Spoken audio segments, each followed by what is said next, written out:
আসসালামু আলাইকুম রহমতুল্লাহি ওয়া বারাকাতুহু। সম্মানিত দর্শক শ্রোতা দিনী ভাই ও বোনেরা, আশা করি মহান আল্লাহ তাআলা আমাদের সবাইকে অনেক অনেক ভালো রেখেছেন, সুস্থ রেখেছেন, আলহামদুলিল্লাহ।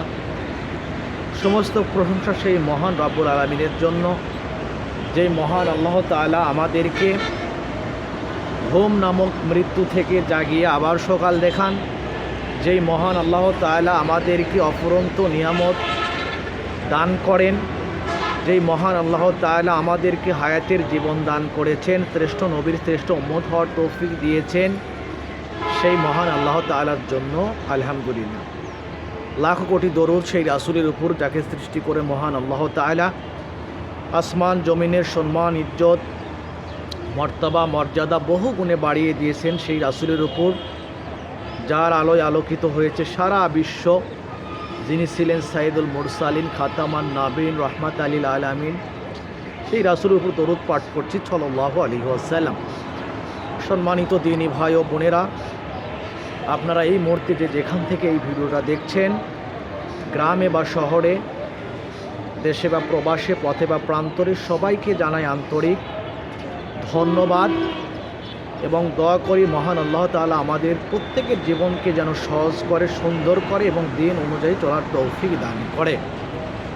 সম্মানিত দিনী ভাই ও বোনেরা, ভিডিওর শুরুতে সবাইকে অনুরোধ করব ভিডিওটা শেষ পর্যন্ত দেখবেন, এবং যদি এখান থেকে ন্যূনতম দিন শেখার কোনো কিছু থেকে থাকে তো অবশ্যই ভিডিওটা শেয়ার করবেন।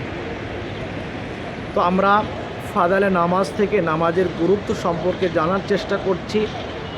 আসলে নামাজ পড়লে কী কী লাভ হবে আর না পড়লে কী কী ক্ষতি হবে, এই বিষয়গুলো আমরা সংক্ষিপ্ত আকারে হাদিস থেকে জানার চেষ্টা করছি।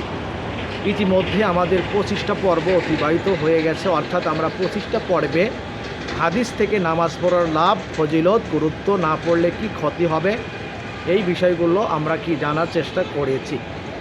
তো আজকে আমাদের 26তম পর্ব। আজকের পর্বেও আমরা ফাদারের নামাজ থেকে নামাজ পড়লে কি লাভ হবে, না পড়লে কি ক্ষতি হবে, এই বিষয় জানার চেষ্টা করব। তো চলুন আমরা কথা না বাড়িয়ে মূল আলোচনার মধ্যে প্রবেশ করি। হযরত আব্দুল্লাহ ইবনে আমর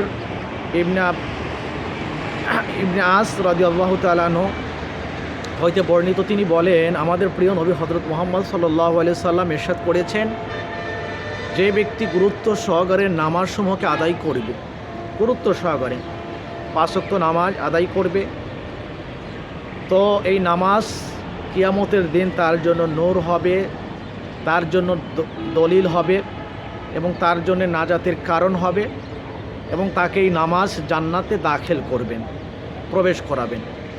পক্ষান্তরে যারা নামাজের অবহেলা করবে, নামাজ সঠিকভাবে আদায় করবে না, নামাজের ব্যাপারে অলসতা করবে, তো তাদের ব্যাপারে আল্লাহ তাআলা কঠোর হবেন এবং তাদের হাসর নাসর হবে হামান, ফেরাউন, উবাই ইবনে খলফ, মানে এই শ্রেণীর লোকদের সাথে। অর্থাৎ যারা ইসলামের ঘোরতর শত্রু ছিল, প্রকাশ্য দুশমন ছিল, এই সকল লোকদের সাথে তাদের হাসর নাসর হবে।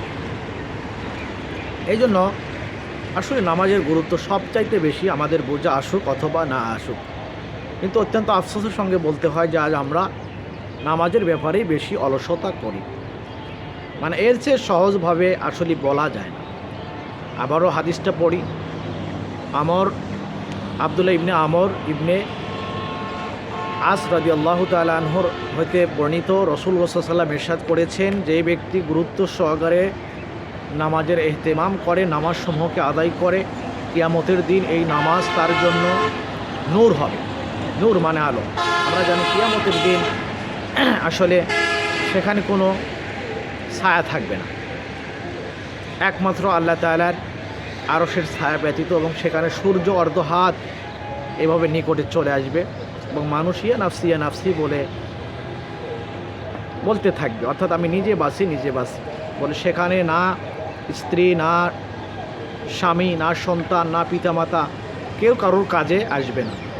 তো এমন সময় এই নামাজ তার জন্য নূর হবে, তাকে আলো দান করবে, তাকে ছায়া দান করবে, তার জন্য দলিল হবে।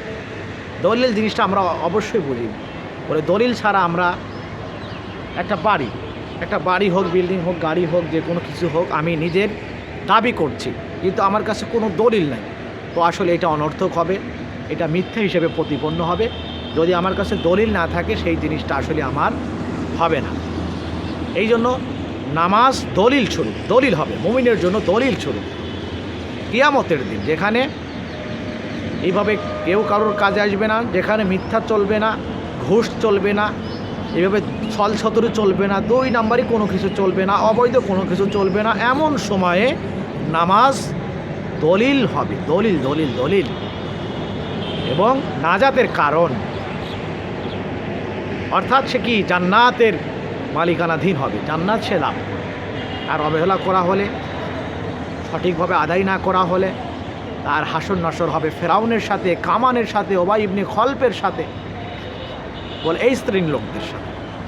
এই জন্য মোহতারাম হাজিরিন, দিনী ভাই ও বোনেরা, সবাইকে আকুল আবেদন, নিবেদন, অনুরোধ, অন্তত পক্ষে 5 ওয়াক্ত নামাজ আদায় করুন, অন্তত পক্ষে 5 ওয়াক্ত নামাজ আদায় করুন। অল্প হায়াতের জীবনকে কাজে লাগান, নইলে ক্ষতি আমাদের নিজেদেরই হবে। আল্লাহ তাআলার কোনো ক্ষতি নাই।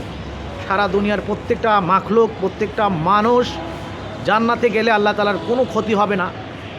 প্রক্ষান্তরে যদি জাহান্নামেও যায়, আল্লাহ তাআলার কোনো যায় আসে না, ক্ষতি হবে না। কিন্তু যেহেতু আল্লাহ তাআলা আমাদেরকে সৃষ্টি শ্রেষ্ঠ জীব আশরাফুল মাখলুকাত মানুষ হিসেবে দুনিয়াতে পাঠিয়েছেন, মহব্বত নিয়ে সৃষ্টি করেছেন, কাজেই আল্লাহ তাআলা এটা চাইবেন না যে আমরা কি জাহান্নামে যাই। এই জন্যই তো আল্লাহ তাআলা যুগে যুগে অসংখ্য নবী রাসূল দুনিয়াতে পাঠিয়েছেন, মানুষকে হেদায়েতের জন্য, মানুষ যেন সঠিক পথ পায়, মানুষ যেন জাহান্নাম থেকে মুক্তি পেয়ে জান্নাতের দিকে অগ্রসর হয়। এই জন্যই আল্লাহ তাআলা যুগে যুগে অসংখ্য নবী রাসূল দুনিয়াতে পাঠিয়েছিলেন। এখন আল্লাহ তাআলা আমাদেরকে জ্ঞান দিয়েছেন, বিবেক দিয়েছেন, বুদ্ধি দিয়েছেন, পাগল বানান নাই, জীবজন্তুও বানান নাই, মানুষ বানিয়েছেন, আকল, জ্ঞান, বিবেক, বুদ্ধি সব কিছু দিয়েছেন। আমরা ভালো মন্দ, দুনিয়ার লাভ, প্রত্যেকটা বিষয় আমরা বুঝি।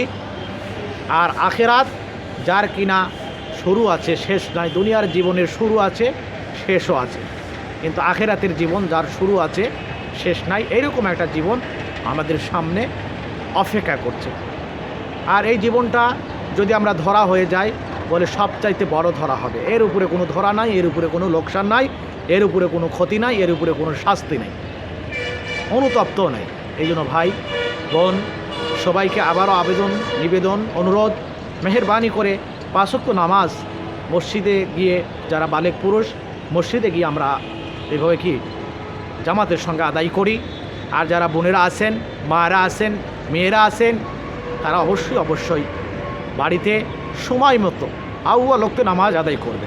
আমরা অনেক সময় নামাজ পড়ি, কিন্তু নামাজের টাইমটাকে আমরা এলোমেলো করে ফেলি, অনর্থকভাবে আমরা নামাজটাকে অনেক দেরিতে পড়ি। এটা কিন্তু অনুচিত। একটা হাদিস এসেছে, আল্লাহ তাআলা কিছু বিষয় পছন্দ করেন, তার মধ্যে একটা বিষয় হলো আউয়াল ওয়াক্তে নামাজ আদায় করা। এই জন্য আযান হওয়ার সাথে সাথেই আমাদের নামাজগুলো সঠিক সময় আদায় করার চেষ্টা করা। মহান আল্লাহ তাআলা আমাদেরকে সঠিক বুঝদান করুক। মহান আল্লাহ তাআলা কোরআন মাজিদে অসংখ্য জায়গায় নামাজের গুরুত্ব সম্পর্কে আলোচনা করেছেন, এবং আল্লাহ তাআলা এটা স্পষ্টভাবে তুলে ধরেছেন, আসসালাতু মিফতাহুল জান্নাত, নামাজ বেহেশতের চাবি। তো স্বাভাবিকভাবেই যদি রুমে যদি তালা বদ্ধ থাকে, তালা মারা থাকে, আর এই রুমে যদি আমি প্রবেশ করতে চাই, তো আমাকে অবশ্যই সর্বপ্রথম তালা খুলতে হবে। আর জান্নাত এমন একটা জায়গা, আমি চাইলে ওই তালাকে ভাঙতে পারবো না। আবার আর একটা চাবি দিয়ে যে খুলবেন নকল করে, সেরকম কোনো সিস্টেমও নাই। আল্লাহ রাসূল আর এক হাদিসে স্পষ্টভাবে ইরশাদ করেছেন, বর্ণনা করেছেন, মৃত্যুর পরে সর্বপ্রথম আল্লাহ তাআলা নামাজের হিসাবের সম্মুখীন করবেন।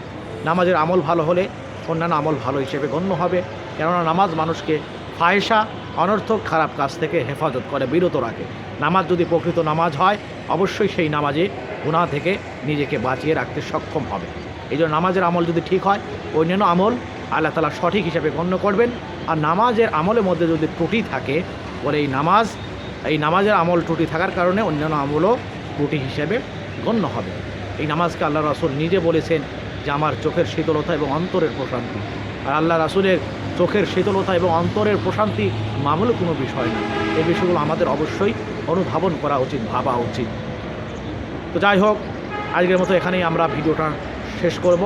তো যদি ভিডিওর মধ্যে ন্যূনতম কোনো কিছু শিক্ষার থাকে, দিনের কিছু থাকে যার দ্বারা ইসলামের উপকার হয়, দিনের উপকার হয়, মানুষ ইমানের লাইনে একটু আগে বাড়তে পারে। যদি এরকম কিছু থেকে থাকে সবাইকে আকুল আবেদন নিবেদন অনুরোধ ভিডিওটা অবশ্যই শেয়ার করে দিবেন। সবাইকে অসংখ্য ধন্যবাদ। আল্লাহ তাআলা আমাদের প্রত্যেকের জীবনকে সহজ করুক, সুন্দর করুক, দিন অনুযায়ী চলার তৌফিক দান করুক এবং 5 ওয়াক্ত নামাজ যেন আমরা গুরুত্ব সহকারে জামাতের সঙ্গে আদায় করতে পারি। নামাজের প্রতি যেন আমাদের মহব্বত পয়দা হয়, ভালোবাসার সৃষ্টি হয়, জামাতের প্রতি যেন মহব্বত পয়দা হয়, ভালোবাসার সৃষ্টি হয়। আল্লাহ তাআলা সেই তৌফিক আমাদের দান করুক। আসসালামু আলাইকুম ওয়া রাহমাতুল্লাহি ওয়া বারাকাতুহু।